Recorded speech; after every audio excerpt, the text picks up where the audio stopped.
اعوذ بالله من الشیطان الرجیم. بسم الله الرحمن الرحیم. سلام سلام سلام. السلام علیکم و رحمت الله برکاته. خواهر گرامی و عزیز و بزرگوار و دوستان عزیز، خواهران، برادران، هر کسی که این ویدیو را تماشا میکنین، سلام احترامات بی پایان بنده ناشناس تقدیمتان باشه. من یه شما را مصروف یک چند لحظه مصروف یک ویدیوگه که بسیار کوتاه و مختصر خاطره‌ای می سازم که این یک نوع توفی خواهر گرامی بزرگوار ما اسما جان، دختر پدر بزرگوار ما سردار عبدالجلیل خان می باشه و این توفه اولین و آخرین توفیش بوده که به گفته خودش یا به زبان خود خواهر ما که جای مادر ما را داره، که این توفیش ما بر شما معرفی میکنم که همگی مشناسیم. البته که استخوانا و چربیای قاق شده است، یعنی لندی، یک دانه ملنگ لاندی، یک دوتا چربی، توتی دیگه چربی دوم، توتی سوم چربی، چهارم چربی، بازی جمعیم باز یک ملنگ کلان لاندی، توتی پنجم چربی کلان و یا آخر توتی ششم. دی گوشگه که چندانه را ماندیم، اینام از قبیل چربیای خودریزه و یا پرچون هستن. چند توته بگم مقصدم از ویدیو ای بود که همون که کل ما شما ای زب مسئله قدیما و بزرگای ما را مشناسیم، بلد هستیم که کم بتی کم نزن. این خواهر ما آنقدر کم زده که صرف سراسر بر ما استخوان و چربی لاندی را آورده، در حالی که در زمانی که در کشور ما بودیم، در کابل جان زندگی میکردیم،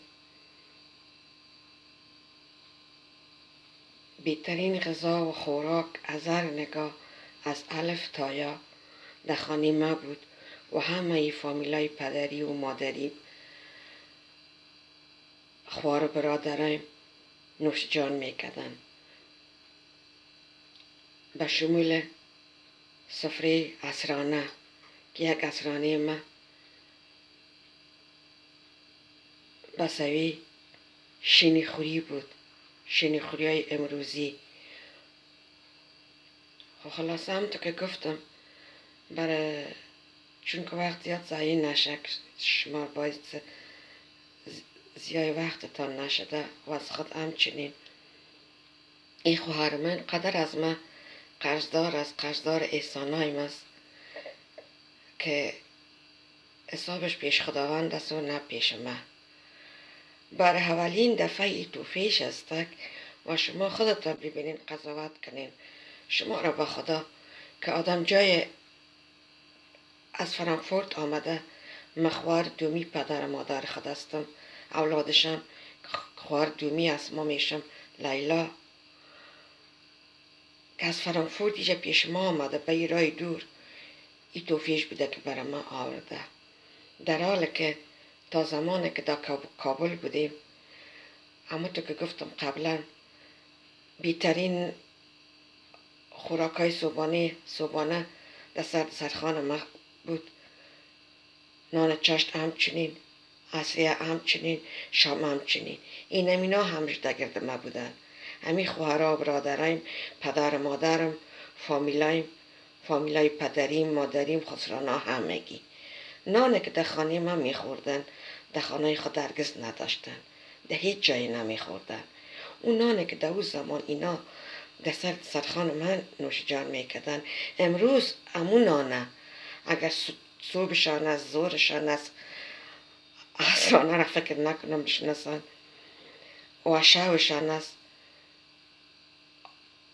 حتی آلیم من میتونم براتان قسم بخورم مگر سوگند خوردن خوش ندارم که به موسوی غذا و خوراک او زمان ما هنوز در این جام در اروپا یا به جرمنی اینا خورده نمیتونن. وقتی که من اسما را همراه شوهرش و اولادش دعوت میکردم که هنوز اولادش خرد بود، به حساب در جمله خوراکشان حساب نمیشد.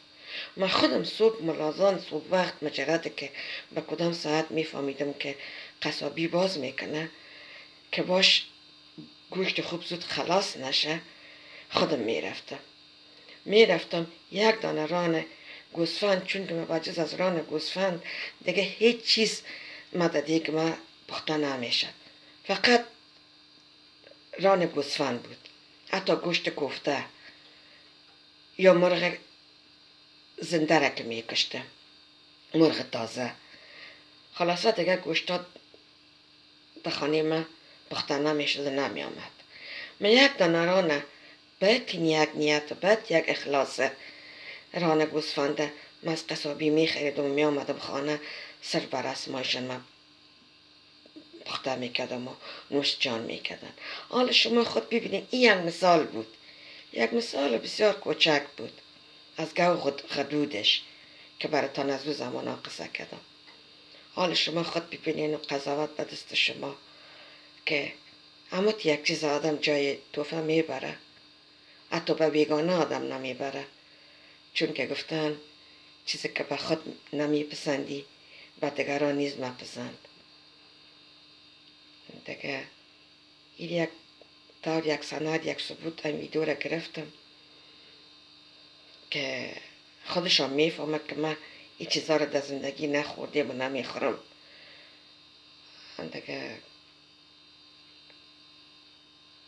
مقصد من فهمیدین دیگه از زیادتر وقت باعث زیای گران وقت گران باعث شما نشده و خودمون درد سر زیاده نداده، خواستم که خواهرم اسما را براتان معرفی کنم، صرف از یک لحاظ به یک دلیل بسیار بسیار بسیار کوچک که بدیهای اسما، ضررهای اسما،